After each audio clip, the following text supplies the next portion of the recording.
Durante la ofensiva napoleónica de fines de 1808, el ejército gallego-asturiano, comandado por el general Blake, fue destruido. Sus restos lograron refugiarse en León después de una retirada donde perdió casi 2/3 de sus efectivos.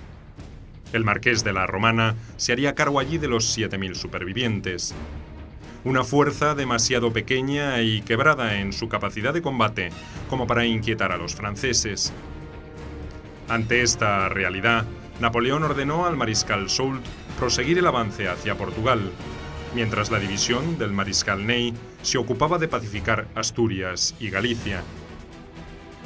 Oporto caería en manos francesas el 29 de marzo de 1809, tras una sangrienta batalla donde los defensores tuvieron no menos de 8.000 muertos. Pero Soult no pudo seguir mucho más allá. No tenía fuerzas suficientes como para internarse en territorio lusitano, y en Galicia había estallado una insurrección generalizada. Tuvo que enviar ayuda a sus guarniciones de Vigo y Tui, bloqueadas por los patriotas. Ney, con fuerzas limitadas, afrontaba un panorama similar en Asturias. Sus tropas tenían que enfrentarse a pequeñas partidas que aprovechaban la quebrada geografía de la región para golpear y desaparecer. Era una guerra de desgaste a la que no estaban acostumbrados.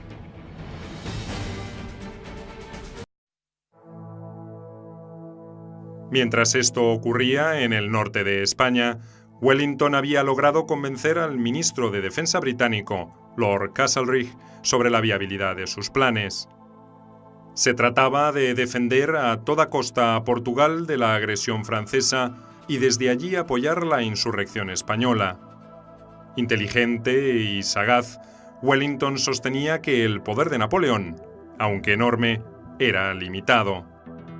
El emperador no estaba en condiciones de sostener una guerra en el centro de Europa y al mismo tiempo comprometer más hombres y recursos en la península ibérica. Proponía reforzar el ejército anglo-lusitano que comandaba el general inglés Guillermo Beresford y establecer contacto con las fuerzas españolas de Extremadura y La Mancha, que estaban en proceso de reorganización. Wellington había abandonado Portugal tras el cuestionado armisticio de Sintra en agosto de 1808 y fue reemplazado por el malogrado Moore. En Gran Bretaña contaba con amigos políticos poderosos, por lo que se le volvió a confiar una nueva expedición que tenía que desalojar a los franceses del reino lusitano.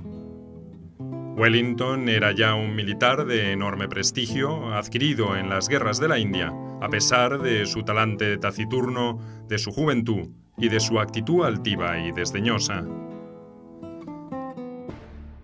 El 14 de abril de 1809, Wellington se embarcó en Portsmouth y el 22 llegó a Lisboa. Antes de partir, se enteró de la conquista de Oporto por Soult y viajó angustiado por falsos rumores sobre el supuesto sitio a Badajoz por parte del mariscal Víctor.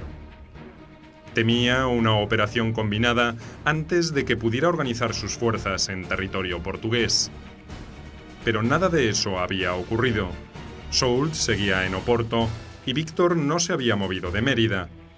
Ninguno de los dos tenía fuerzas suficientes como para atacar en forma individual a la coalición anglo-portuguesa. Estaban, además, demasiado lejos el uno del otro como para coordinar sus acciones, y ni siquiera podían controlar en forma efectiva la insurrección en sus respectivas retaguardias. Ese era un problema casi insoluble para los franceses. A medida que ganaban batallas y avanzaban, la rebelión a sus espaldas se incrementaba. Los británicos pudieron desembarcar aquella primavera unos 30.000 soldados y una abundante cantidad de pertrechos bélicos en Lisboa. Esa fuerza se uniría a una tropa equivalente de portugueses y británicos que ya defendían el centro y el sur del territorio de Portugal. Con estos medios, Wellington trazó rápidamente su plan de operaciones. Resolvió primero atacar a Soult para obligarlo a abandonar Portugal. Una vez alcanzado ese objetivo, se encargaría de Víctor. Para esta segunda operación, imaginaba contar con la colaboración del ejército de Extremadura al mando del general Gregorio de la Cuesta. Ese ejército había sufrido, el 28 de marzo, una importante derrota en Medellín, pero se estaba reorganizando rápidamente. El general inglés consideraba que podía aplastar a ambos contingentes franceses y de esa forma garantizar la integridad de Portugal. Si lograba ambos objetivos, la parte más importante de su misión estaría concluida.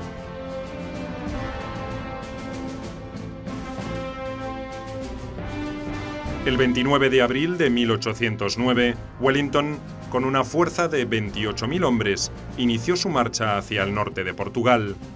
El ejército francés sumaba alrededor de 21.000 soldados. La diferencia numérica no era significativa, pero sí su disposición táctica. Los efectivos napoleónicos se habían dispersado por el territorio para asegurar la conquista. El anglo-lusitano, en cambio, avanzaba en dos grandes bloques. El cuerpo principal apuntaba a Oporto, mientras que una columna de flanqueo, al mando de Beresford, pretendía cortar una eventual retirada de Soult hacia León. El mariscal Soult no estaba dispuesto a presentar batalla en esas condiciones y ordenó el repliegue hacia el este. Pero evaluó mal la capacidad de maniobra de las tropas de Wellington. Consideró que franquear el río Duero les llevaría varios días y demoró en exceso la evacuación de Oporto, fijada para los días 14 y 15 de mayo.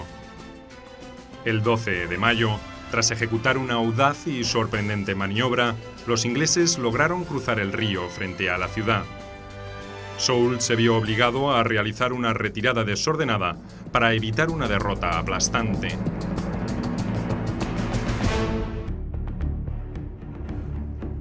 Wellington había adivinado la maniobra del ejército francés. Soult quedó atrapado entre el cuerpo principal, que avanzaba por el oeste, y el auxiliar, al mando de Beresford, por el este. No tuvo otra opción que retroceder hacia Galicia por los casi inaccesibles caminos de Montealegre. Debió desprenderse de gran parte de su equipo pesado, especialmente de su artillería. Fue una retirada en extremo penosa para sus fuerzas. Durante 2 semanas, su ejército tuvo que salvar toda clase de obstáculos geográficos, casi sin alimentos, y hostigado en forma persistente por las avanzadas inglesas. Cuando cesó la persecución en las cercanías de Orense el 1 de mayo de 1809, las fuerzas napoleónicas no estaban en condiciones de entrar en batalla. Habían perdido 2.500 hombres, toda su artillería pesada, y estaban hambrientas y desequilibradas. Con solo algunos encuentros de menor envergadura, Wellington había logrado su primer objetivo.